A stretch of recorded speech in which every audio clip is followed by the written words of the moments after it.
Welcome back. Let's take a look at some sports news now. And the Cricket SA Interim Board has questioned the latest actions of the Members' Council. The Council rejected the latest proposal calling for a majority independent board, claiming its specifications are not all in line with the Nicholson report recommendations. The latest episode could also see the Sports Minister being asked to intervene. We will be reaching out to both the Minister, which we have in fact done. So the mandate came from the Minister. The Minister represents 60 million South Africans at the end of the day, and that is the mandate that we're responding to. So I think the Minister will, in some form or shape, I don't want to speak on his behalf, be taking this up with the Members' Council. And then I think independently of that, we would need to speak to those affiliates when we have disclosure around this as to try and understand what their position is. It's an inexplicable position, and I'm afraid finding themselves on the wrong side of history at the moment.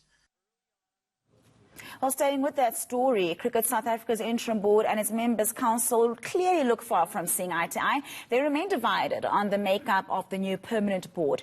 The Interim Board is eager to implement the suggestions of the 2013 Nicholson report, which suggested that the board should have a majority of independent directors. We are now joined live via Zoom by CSA Acting President as well as Members' Council Chair Rihan Richards. A very good morning to you, Mr. Richards. I mean, the first question that comes to mind is why has the CSA still not implemented the recommendations made by the Nicholson report, particularly pertaining to the independence of the board? I mean, that report was released back in 2013.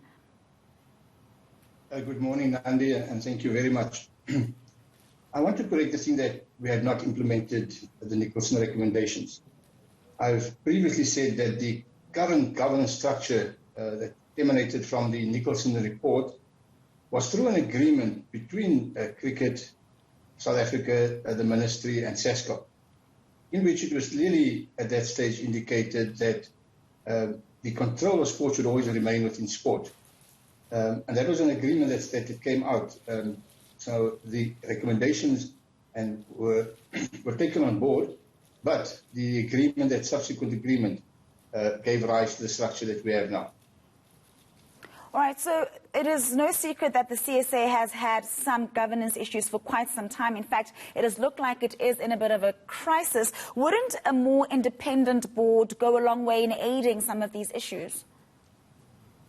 Nandi, I don't dispute, but my question is, it's almost as if the structure and the failures within the structure is disproportionately allocated to the non-independence and not the system itself.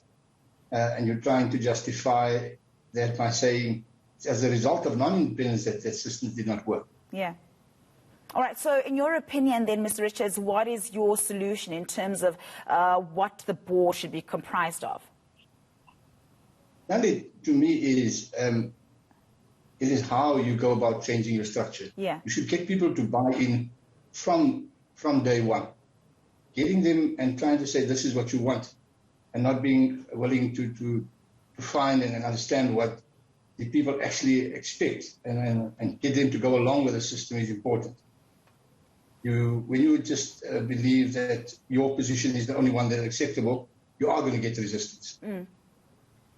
All right, and the Members' Council and the Interim Board have been at loggerheads for quite some time, Mr. Richards. Do you still have a bit of a problem with the appointment of the Interim Board? Do you see them at all able to assist with the issues of governance taking place at CSA? I actually think we've made a lot of good strides, and despite what it might seem, we might not agree at this moment, but I think the relationship between the two bodies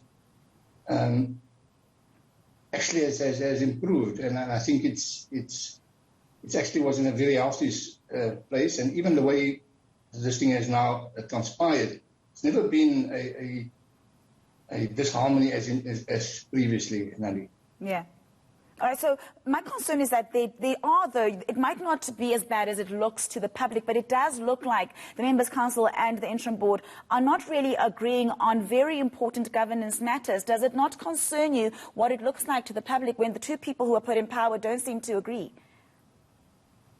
I totally agree, and that's the one thing I felt that should have happened was that we should have tried and resolved it in-house before trying to create the spat in the media. So naturally that I agree with. And I always need to correct it. It wasn't a decision of the Members' Council, and it is the decision of the affiliates who had expressed their dissatisfaction with the composition of the structure that was being proposed. All right. And then just very quickly and lastly, Mr. Richards, will that AGM still take place on either the 10th or the 17th of April? Well, we'll have to engage and try and find out and find a solution to that date as well. All right. Thank you very much. We'll leave it there. That was CSA Acting President and Members Council Chair Rihan Richards.